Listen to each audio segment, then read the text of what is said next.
Hello, welcome to For Book Lovers Only, where we interview great authors and talk about some amazing books. My name is Rob Brown, your host and chief book lover. Today, we have a very special guest. He is a photographer and an author, and he's written a book called Traces, an Autistic Pathway to Creative Expression. He has a very unique view of the world, and he's decided to stop by and visit us today. His name is Steven MacAlaster. Steven, thank you so much for coming to the show. Well, thanks for having me along to be here. Absolutely, absolutely. Now, I know you're a pretty busy guy because you do photography, yes? Well, yes. I mean, I had a very busy schedule this week. Now, what type of a photographer are you? I'd say it'd be more of a freelance photography job. Basically, I go all over the places, like private events or fundraisers or big festivals or whatnot. Like, I think it was this past weekend, I went to a Rag-Eye festival in Mount Airy. Okay. I gotta tell you, the views there are absolutely beautiful. Great place to go to for a vacation. What type of views were there? Oh, it was like hills and trees as far as the eye can see. There were upon rows of people just hanging around, having a picnic, enjoying the band and whatnot. So you photograph, people, nature. Is that kind of like your forte, or? Yeah, it's more of a forte, more or less. I also like sometimes to do nature photography and also some landscape photography. And every now and then I experiment with a few things in Adobe Photoshop to find new creative things. Ah, I see. And how did you get into photography? Photography, let's see. I actually started to get into it when I was in Amarillo Community College, where I met this person by the name of Mr. Matthew Moore, and he was probably one of the best teachers I've ever had. Like, he really showed me the details on what goes into photography, how critical certain things are, like getting the right contrast, getting the right moment of that instant right there. And ever since then, I started going into photography. So I got my Associate's of Fine Arts degree in photography at ACC. Then a couple years later, I got my Bachelor of Fine Arts degree at UMBC with cum laude. Oh, excellent. Congratulations. Why, thank you. So with regards to photography and the type of pictures that you've taken, I imagine that the more experience that you have in photography, the better your photos look? Oh, absolutely. Like, a lot of people are thinking, oh, you need this huge lens that goes 1,000 meters away, or this huge flash that looks like almost the size of your head. But in all honesty, it doesn't really matter what photo equipment you have. It's a matter of what you can do with it. It's all a matter of trial and error, taking chances, making mistakes, and learning from it. I see. So are you somewhat critical of the photographs that other people take because this is like your profession, or? Yes, especially when people do selfies. Photography, good photography, is about thinking it through, capturing the right moment, not just saying a random moment, oh, I gotta take a picture.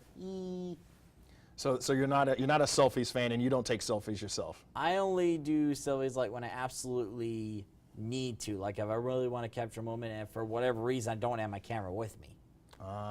Okay. And how long have you been doing photography for? I've been doing it for around 2 or 3 years now. Oh, I see.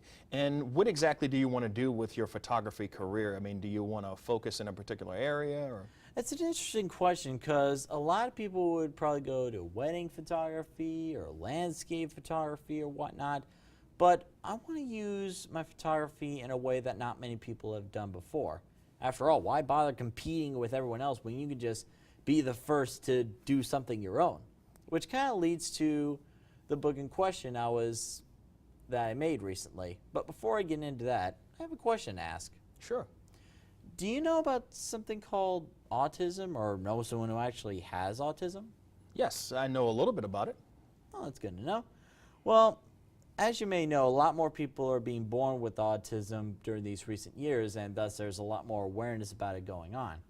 Now, there are some online facts that you could look up online, or certain medical doctors or medical experts you could talk to about it.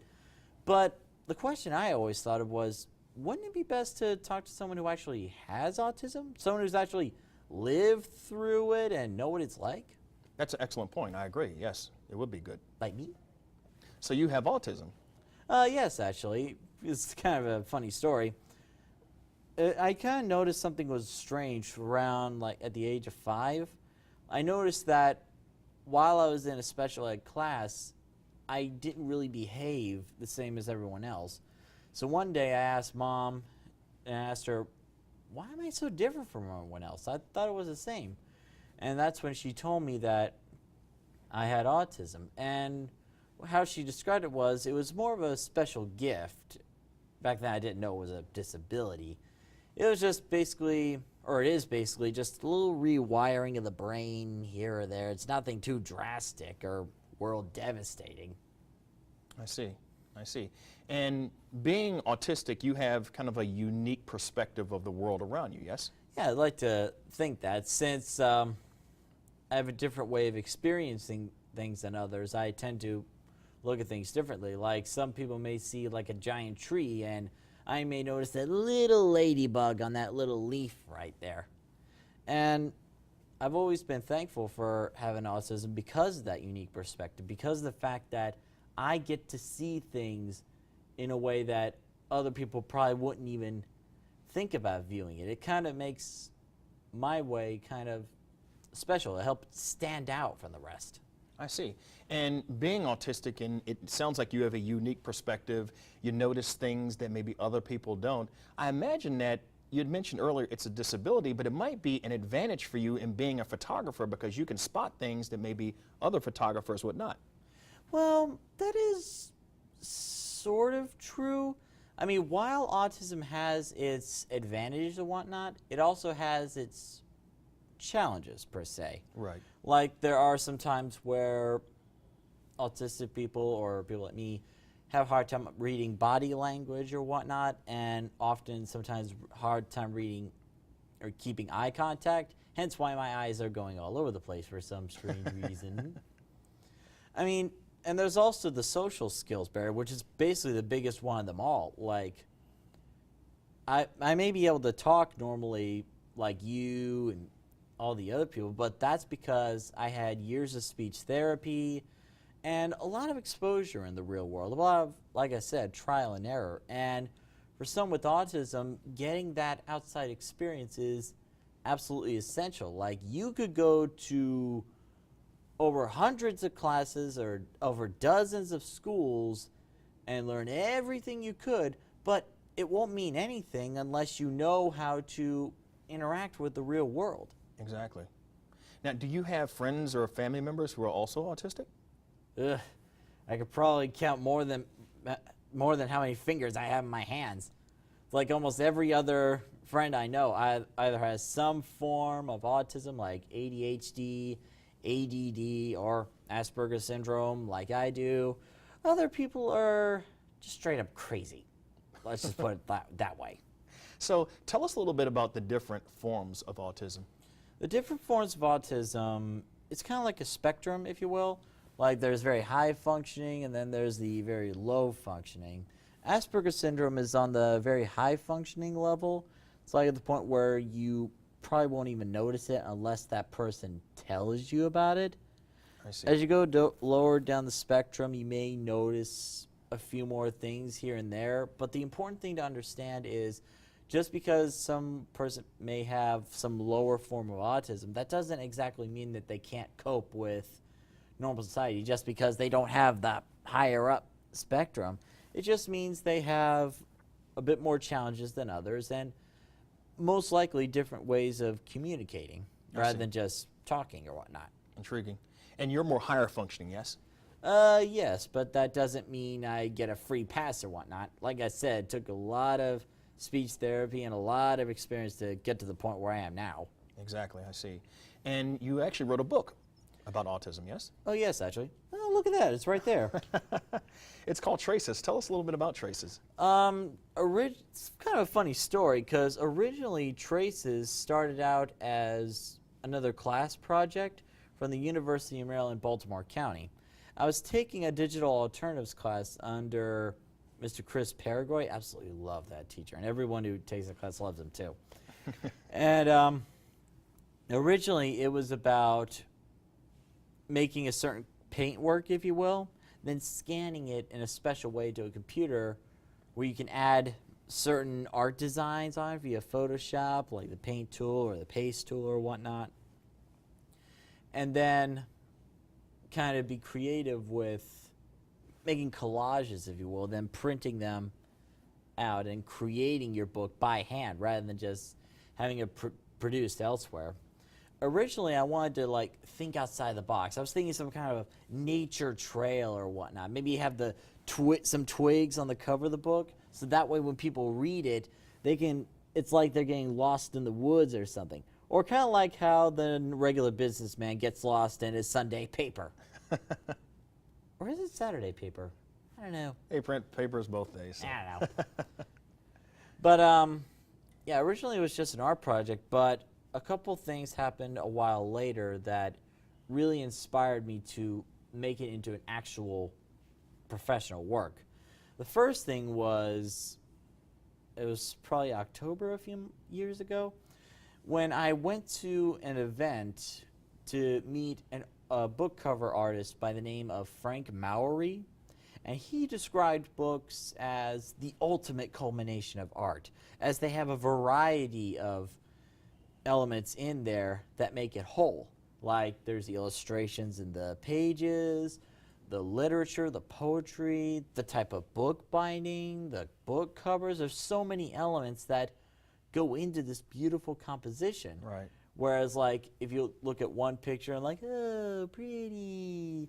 But with a book, it's like a continuous motion. Like you're going through like a journey, if you will, not knowing where it will end or how it will end. That's a remarkable description of a book. I like that. Yeah.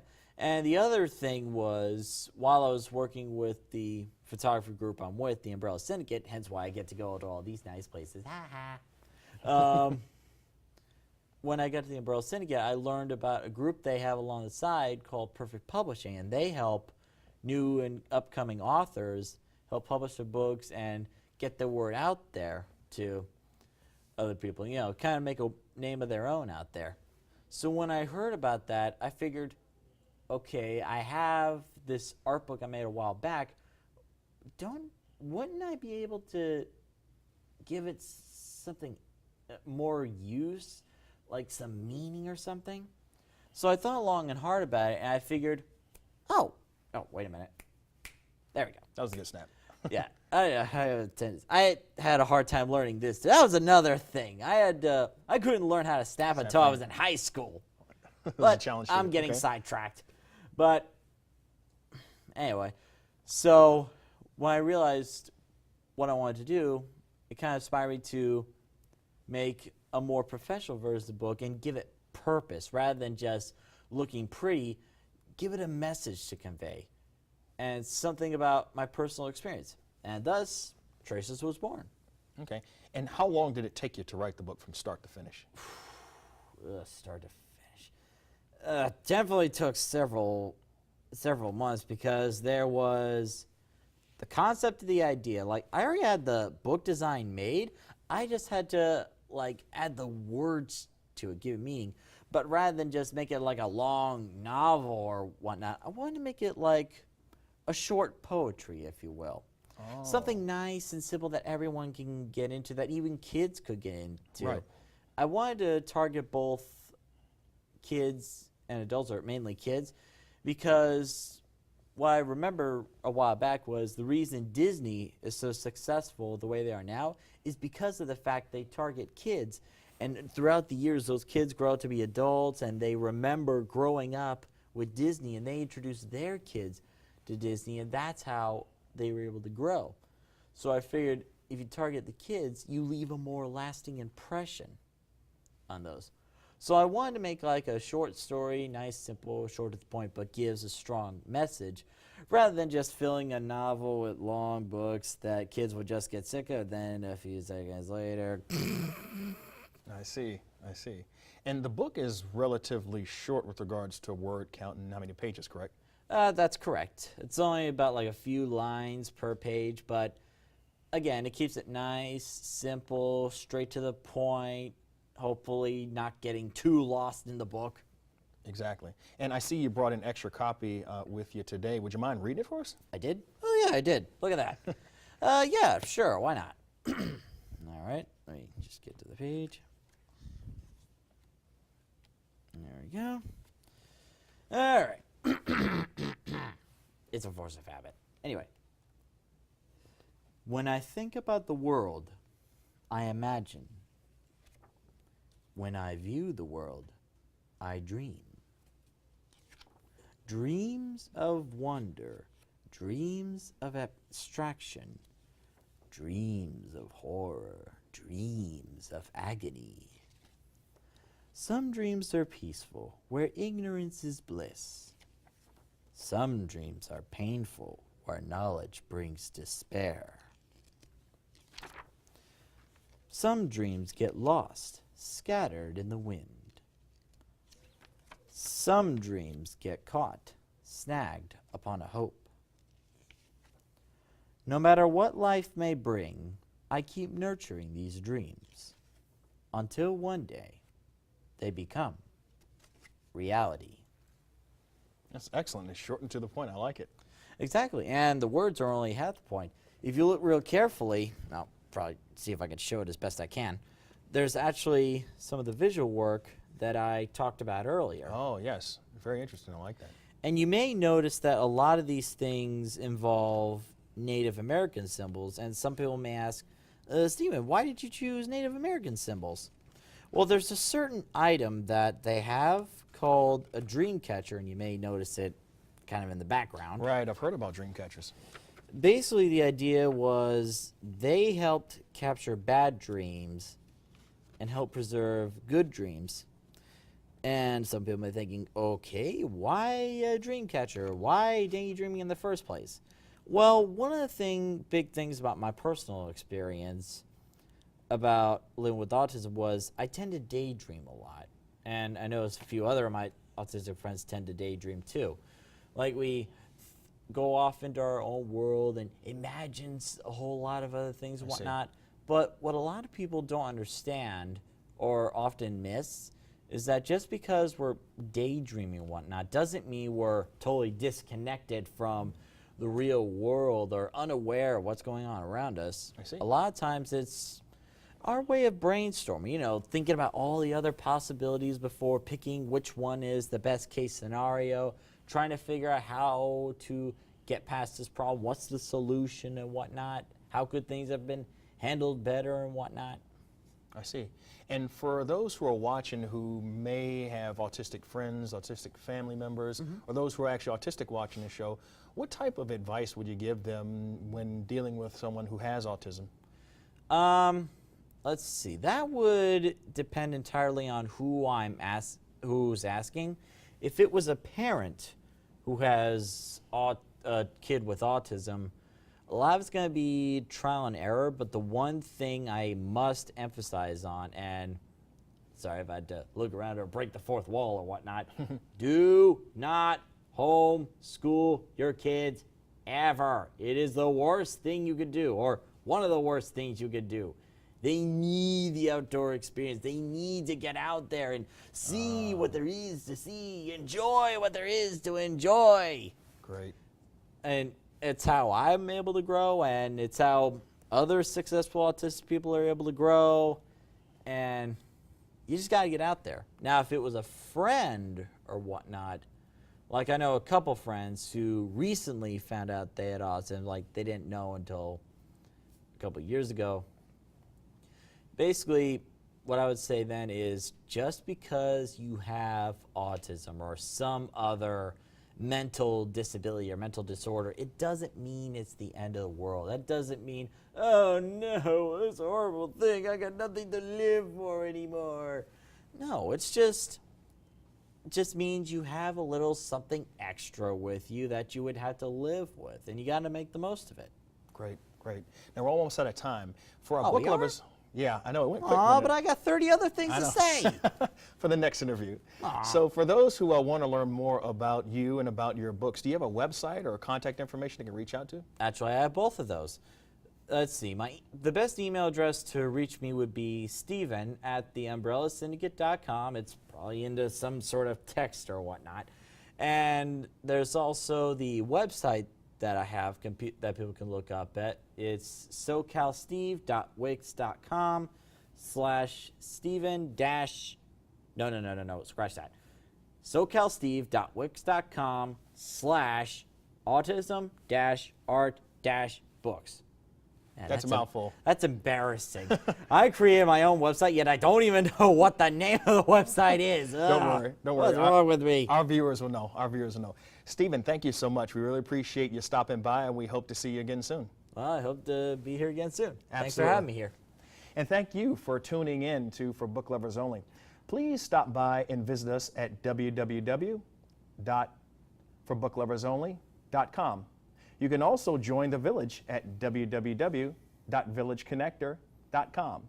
My name is Rob Brown, your host and chief book lover. We hope to see you again, and remember, if you love books, we have a home for you. Take care.